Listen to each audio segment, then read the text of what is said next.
Assalamualaikum warahmatullahi wabarakatuh. Perkenalkan, nama saya Ahmad Chandra Riordan. Saya merupakan mahasiswa Prodi Ekonomi Syariah, Fakultas Ekonomi dan Bisnis Universitas Jember dari kelas Manajemen Bank Syariah kelas A. Saya akan menjelaskan mengenai Bank BJB Syariah.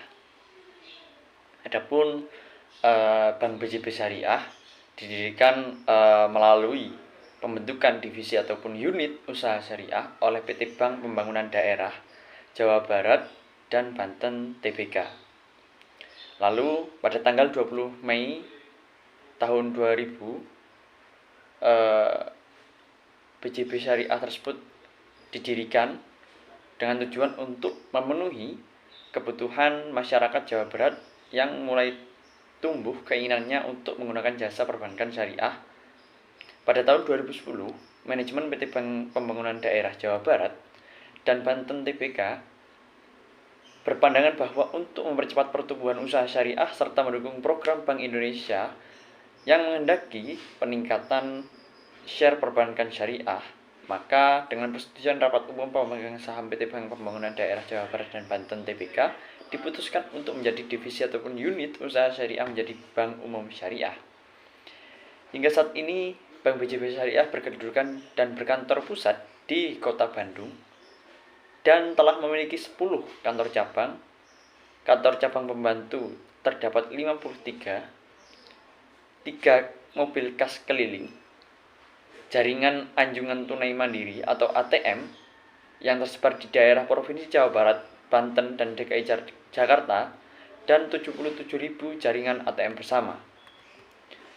Adapun Bank BJB Syariah menghimpun dana dari 8 produk Bank BJB Syariah. Yang pertama ada tabungan Maslahah, yang merupakan produk simpanan yang menggunakan prinsip al-wadi'ah yad damamah dan mudharabah mutlaqah yang diperuntukkan bagi perorangan dan badan hukum serta badan usaha yang penarikannya hanya dapat dilakukan menurut syarat tertentu yang disepakati. Yang kedua, giro maslahah menggunakan prinsip al-wadi'ah yad damamah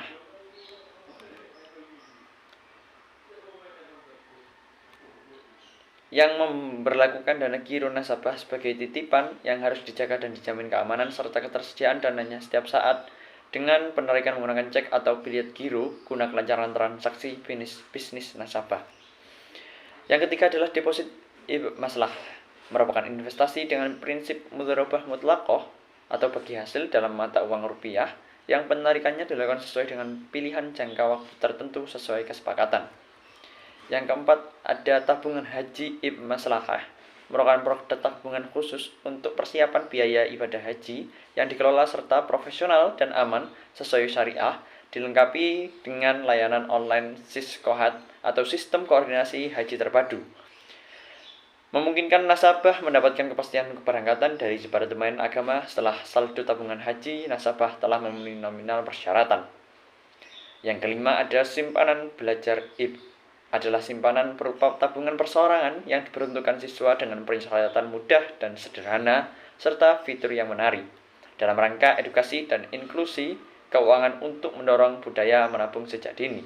Adapun siswa yang dimaksud siswa PAUD, TK, SD, SMP, SMA, madrasah atau sederajat, yang dimana dalam hal ini adalah termasuk juga anak 17 tahun ke atas. Yang keenam ada tabungan rencana maslahah.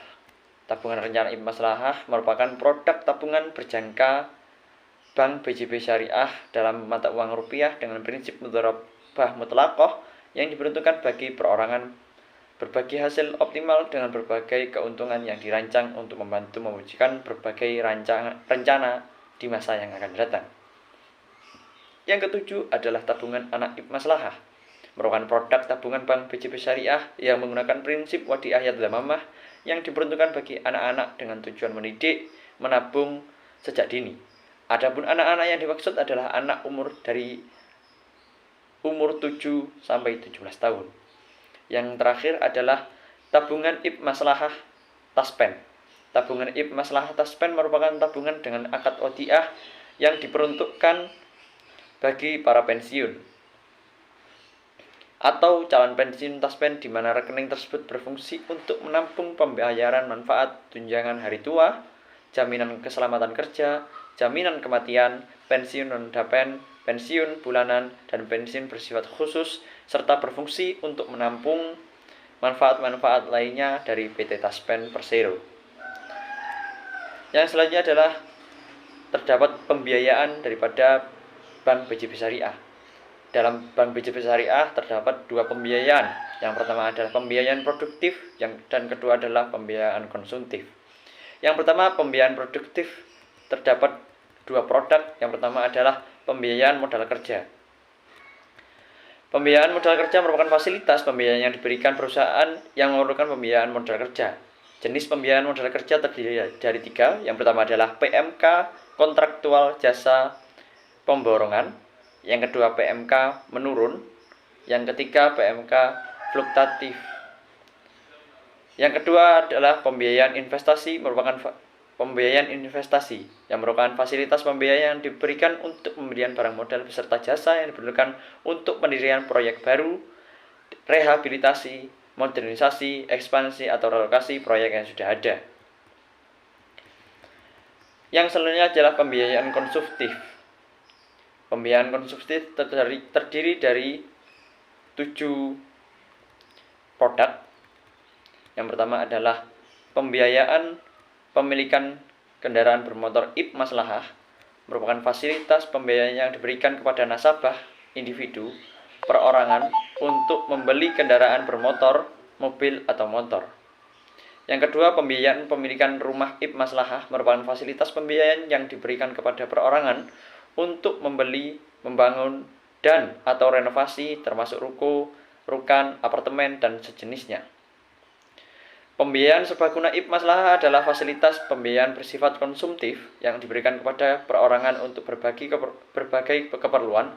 Berdasarkan sifatnya, pembiayaan serbaguna dibagi dua, yaitu pembiayaan multijasa dan pembiayaan multiguna. Yang pertama, pembiayaan multijasa, yaitu dalam rangka memperoleh manfaat atau suatu jasa digunakan untuk tujuan biaya perjalanan ibadah haji, biaya pelaksanaan ibadah umroh, biaya kesehatan, biaya pendidikan, dan membiayai jasa-jasa lainnya yang halal. Yang kedua, pembiayaan multiguna, yaitu pembiayaan dalam rangka memperoleh benda atau barang selain kendaraan bermotor, mobil atau motor dalam hal ini, kepemilikan tanah dan atau bangunan, logam mulia, dan perhiasan dalam hal ini tidak terbatas pada barang elektronik, mebel, dan sebagainya sepanjang tidak melanggar ketentuan hukum dan prinsip syariah. Yang keempat, terdapat IP Maslahah adalah produk kod berakun emas, di mana bank memberikan fasilitas pembiayaan kepada nasabah dengan anggunan berupa emas, perhiasan, emas batangan atau lantakan, atau logam mulia, atau koin emas dari nasabah yang bersangkutan dengan mengikuti prinsip kod dan rahan. Barang emas dimaksud ditempatkan dalam penguasaan dan pemeliharaan bank, dan atas pemeliharaan tersebut bank mengenakan biaya sewa atas dasar prinsip ijarah.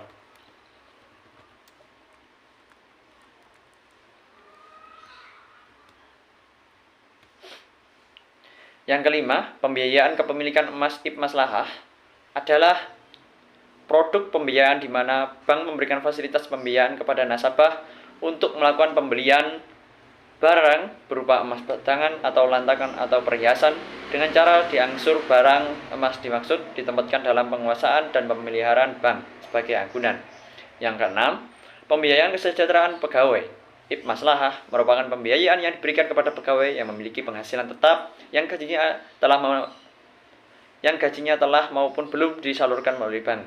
Fasilitas pembiayaan dapat diberikan apabila telah ada kerjasama antara perusahaan atau instansi atau lembaga pemerintah dengan bank dan digunakan untuk keperluan konsumtif multiguna. Yang ketujuh, pembiayaan kesejahteraan pegawai atau PKP prapensiun IP Maslahah merupakan pembiayaan yang diberikan kepada pegawai yang masih aktif, memiliki penghasilan tetap, dan dalam waktu 3 tahun akan memasuki masa pensiun. Fasilitas pembiayaan yang diajukan dapat dipergunakan untuk berbagai keperluan, baik berupa barang atau aset maupun jasa sesuai dengan prinsip syariah. Adapun laporan keuangan bulanan dari Bank BJB Syariah adalah terakhir 30 April 2023. Bank BJB Syariah memiliki aset sejumlah 11,4 triliun. Lalu juga memiliki liabilitas sejumlah 10 triliun. Lalu memiliki keuntungan dalam bulan April memiliki total keuntungan 16,5 triliun. Barangkali itu saja yang bisa saya sampaikan, kurang lebihnya mohon maaf. Wassalamualaikum warahmatullahi wabarakatuh.